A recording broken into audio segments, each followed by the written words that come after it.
அண்மைச் செய்தி. கோவை விமான நிலையத்திற்கு பின் கல்லூரி மாணவி பாலியல் வன்கொடுமை செய்யப்பட்ட இடத்திற்கு அருகே இருந்த மதுபான பார் மீது தாக்குதல் நடத்தப்பட்டிருக்கிறது. கூடுதல் தகவல்களை தருகிறார் செய்தியாளர் நேசராஜ். நேசராஜ், முழு விவரங்கள் என்ன? வணக்கம்.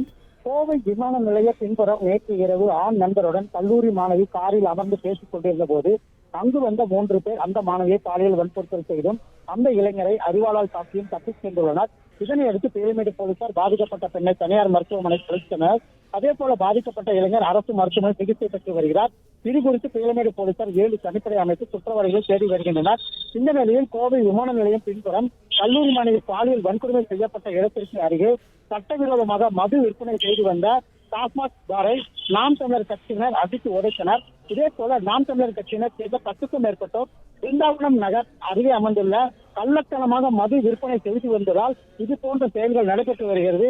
இதனை உடனடியாக மூட வேண்டும் எனவும் அவர்கள் ஒரு எச்சரிக்கை விடுத்தது குறிப்பிடத்தக்கது.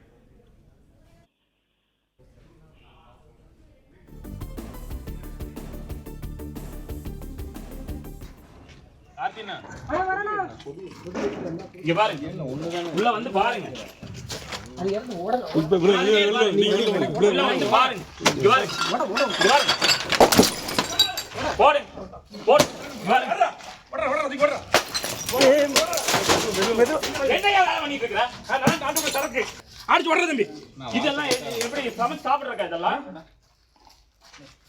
சரக்கு சைடிச்சு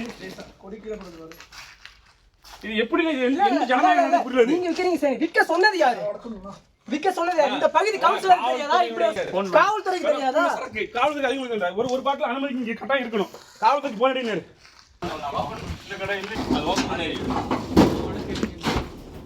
பிளே ஸ்டோர் மற்றும் ஆப் ஸ்டோரில் இருந்து பாலிமர் செயலியை QR கோடு மூலம் பதிவிறக்கம் செய்யுங்கள்.